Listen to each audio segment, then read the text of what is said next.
ये जो आप तस्वीर देख रहे हैं किसी युद्ध क्षेत्र की नहीं बल्कि नोएडा की है। दिल्ली से सटे इस इंडस्ट्रियल हब में जहां मशीनों की आवाजें गूंजती हैं, आज वहीं से गुस्से की आवाज सुनाई दे रही है। एक मजदूर कहता है साहब 5-6 साल हो गए, सैलरी 12,000 रुपए से बढ़कर के आगे नहीं बढ़ी और अगर आवाज उठाई जाए तो नौकरी चली जाती। सवाल यह है, क्या यह सिर्फ एक गुस्सा है या फिर हमारे सिस्टम की नाकामी? सोमवार की सुबह फैक्ट्री के गेट से शुरू हुआ यह प्रदर्शन देखते देखते हिंसा के रूप में बदल गया। पुलिस की गाड़ियां, फैक्ट्री में तोड़फोड़ और अनेकों पथराव की घटनाएं सामने आई। सरकार ने तुरंत कार्रवाई करते हुए रैपिड एक्शन फोर्स, पीएसी और भारी पुलिस जाब्ता तैनात कर दिया।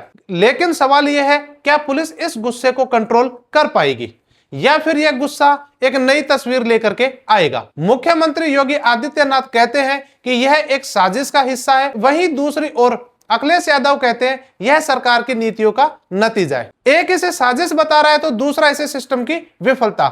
लेकिन इसी बीच मजदूर का कहना है साहब हमें जीने लायक वेतन चाहिए। अब जरा जमीन पर चलते हैं। एक तरफ कम वेतन, दूसरी तरफ बढ़ती महंगाई। 10-12 हजार रुपए की सैलरी में किसी के भी लिए घर चलाना बड़ा मुश्किल काम है। कंपनियां इंक्रीमेंट के नाम पर 250-300 रुपए बढ़ा पा रही हैं। एक इसका दूसरा पहलू हरियाणा से भी जोड़ करके देखा जा रहा है, जहां मजदूरी को बढ़ा करके 15,000 रुपए से ऊपर कर दिया गया है। तो नोएडा के मजदूरों को लग रहा है कि क्या हम उनकी तुलना में कम मेहनत करते हैं। तीसरा इसका एक पहलू अंतरराष्ट्रीय कनेक्शन से भी जोड़ करके देखा जा रहा है। जो मिडल ईस्ट का तनाव अभी चल रहा है उससे माना जा रहा है तेल और ट्रांसपोर्ट महंगा होने की वजह से कंपनियां अपने काम में और लेबर में कटौती कर रही हैं। लेकिन ये एक स्थायी समस्या नहीं है। कारण ये है क्योंकि मिडिल ईस्ट का तनाव पिछले 40-50 दिनों से देखा जा रहा है, लेकिन भारत के अंदर तो मजदूरी लगातार बहुत सस्ती बनी हुई है। अब सवाल ये जो शायद सबसे असहज करता हूं, जब मजदूर अपनी सैलरी बढ़ाने की बात करता है तो उसे आंदोलन करना पड़ता है, सड़कों पर उतरना पड़ रहा है।